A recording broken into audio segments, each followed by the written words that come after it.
If T is a linear transformation from the vector space R2 say R3 such that Txy equal to x plus y x minus y 2y then the rank of T is।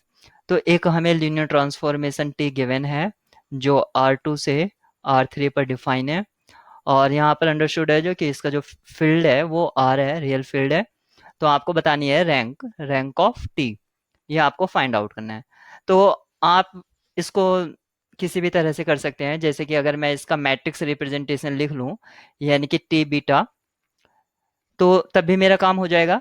तो सबसे पहले मैं इसका matrix representation लिख लेता हूँ। तो इसके लिए जो मेरा डोमेन है इसके लिए बेसिस होगा, मेरा बेसिस बीटा वन होगा 1 0, और सेकेंड एलिमेंट होगा 0 1, और ऐसे ही बीटा टू होगा मेरे पास जो कोडोमेन के लिए है 1, यानी कि E1 E2 और E3 जो भी स्टैंडर्ड बेसिस है R3 के लिए वो मेरा बेसिस हो जाएगा यहाँ पर, और ये मेरा R2 के लिए है। तो यहाँ पर अब मुझे मैट्रिक्स रिप्रेजेंटेशन निकालना है। तो जब मैं इसमें टी में डोमेन का बेसिस एलिमेंट रखूंगा 1 0, तो क्या मिलेगा मुझे? मुझे मिलेगा दोनों का सम यानी कि 1, दोनों का डिफरेंस यानी कि 1, और 2 टाइम्स सेकेंड यानी कि 0। अब इसको मैं लिखूंगा जो मेरा कोडोमेन है उसके बेसिस के हेल्प से उसके लीनियर कॉम्बिनेशन में। तो मैं इसको लिखूंगा 1 time E1 plus 1 time E2 plus 0 times E3। तो यानी कि मेरा जो फर्स्ट एलिमेंट है वो, सॉरी फर्स्ट कॉलम है 1 1 0 1 1 0। अब मैं इसी तरह दूसरी बार से बेसिस का एलिमेंट रखूंगा जो डोमेन का है। तो मुझे इससे मिलेगा दोनों का सम यानी कि 1, दोनों का डिफरेंस यानी कि -1, और 2 टाइम्स सेकेंड। इसको मैं लिखूंगा 1 time E1 minus 1 time E2 plus 2 times E3। तो यानी कि मुझे मिला 1 - 1 2। तो इस मैट्रिक्स का जो साइज है वो 3/2 है। तो रैंक जो होगी वो क्या तो 2 होगी या 2 से 1 होगी, तो ये वाला डिस्कार्ड हो जाता है। अब आप यहाँ पर देख सकते हैं कि ये वाला जो है हमें एक 2/2 सब मैट्रिक्स मिल रहा है, तो इसका रैंक 2 होगा।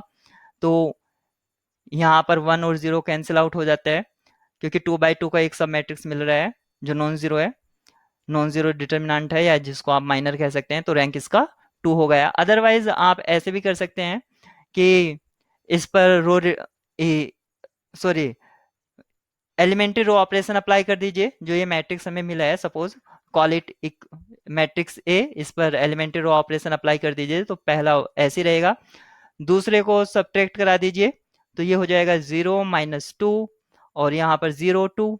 आप देख सकते हैं जो ये सेकंड रो और ये जो थर्ड है एक दूसरे के मल्टीपल हैं, तो ये कैंसिल आउट हो जाता है। तो आपको यहाँ पर 2 नॉन जीरो या 2 पाइवट पोजीशन मिलती है। तो इसका जो रैंक है, रैंक ऑफ ए, या जिसको मैंने टी बोला है, इसका रैंक 2 हो जाता है इस तरह से। या आप ऐसा कर सकते हैं, आप जानते हैं रैंक नलिटी थ्योरम।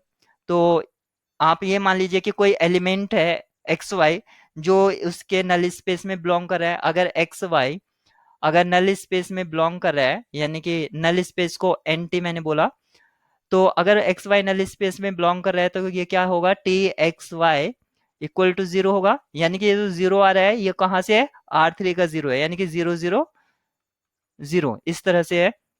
और टी एक्स वाई है क्या, दोनों का सम, दोनों का डिफरेंस, और 2 टाइम्स सेकेंड यानी कि 2y इक्वल टू 0 0 0। तो आपको यहां से क्या मिला, ये तीन इक्वेशन सेटअप हो गया आपका, x plus Y equal to 0, X minus Y equal to 0, और 2y इक्वल टू 0।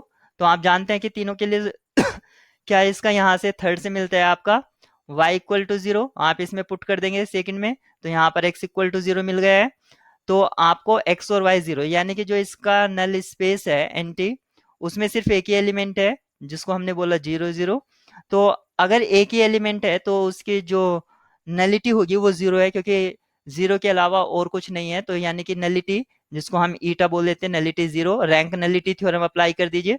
तो रैंक, जिसको मैंने रो बोला, नलिटी इक्वल टू क्या होता है, डायमेंशन ऑफ डोमेन।